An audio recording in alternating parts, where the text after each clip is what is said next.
What's up, Ricky? Joey is your man, and he's like, say hi to Ricky. He's the man, he's the best. So I'm grateful to be Uh, with you.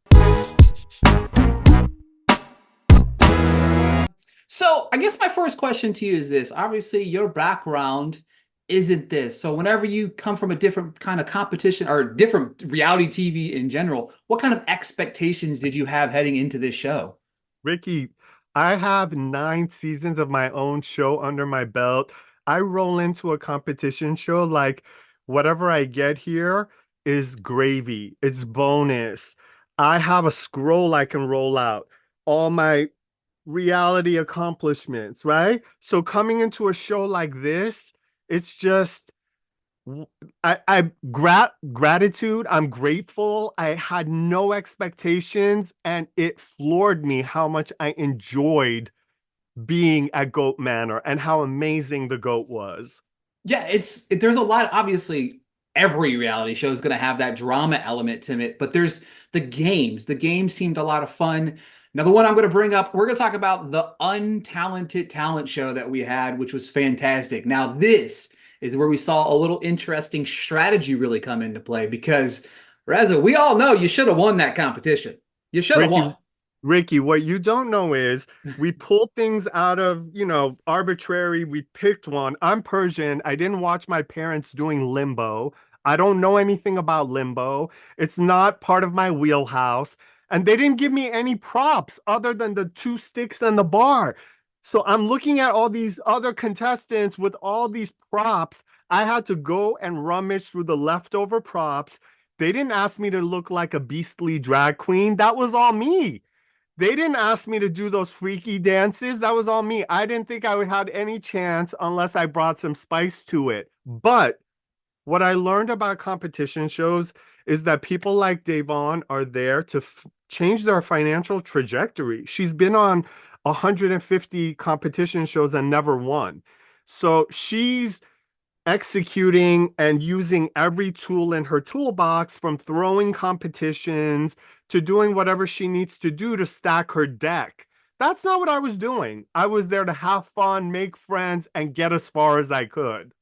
Yeah, and I think the follow-up to that is we see obviously the throwing of the competition, we do see that completely backfired.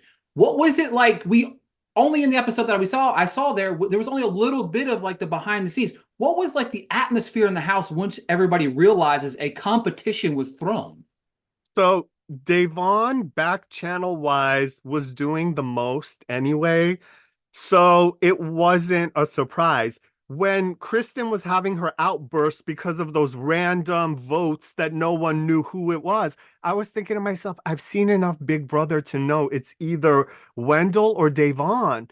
So I was giving Davon the side eye. She's like a single mom. She was talking about this money, and like you knew, like the way she was playing this game, like she had spoken to a realtor about a down payment on a condo because she thought this money was in the can. Like I did an impersonation of her in the house that you don't get to see, and I was like, "Hello, Coldwell Banker." Yeah, I'm calling about that listing. Yeah, that one. Well, if I put 200 down, what would my monthly payment be on that? Okay. Oh, I gotta go. Okay, I'll call you back. So that vibe was something that was present throughout, and you just had to kind of navigate around it. Yeah, and I really think that's one of the things I really enjoyed. And speaking of the competitions, these competitions were fun. Like whoever created them, there was some really thought behind them. Was there one competition in particular that you enjoyed more than any of the other ones? I did. It was actually the sandwich one where we were catching the tomatoes, the lettuce, and the bread because the unpleasant Yenta, aka Jill, was making so many disparaging comments about me. Like you would have thought I had a frenemy, an enemy in the house. Every chance this lady got, she was throwing me under the bus.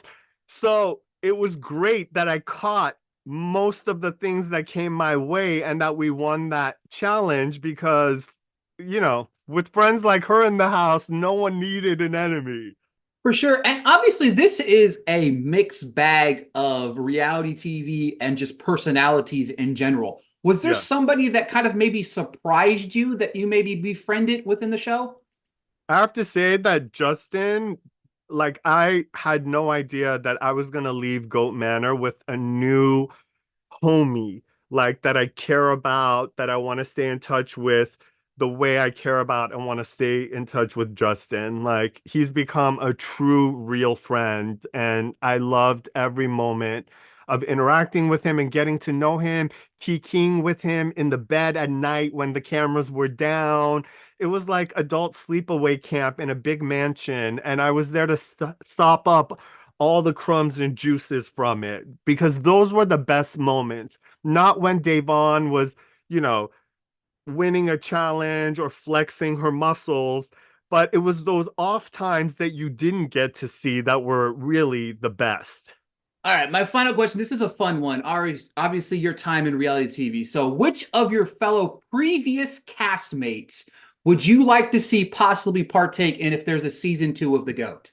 I would love to see my homegirl MJ or my homegirl Golnessa participate in the GOAT. I don't think Golnessa would like the cohabitating aspect of it because I've worked with her for many years and know how she feels about that.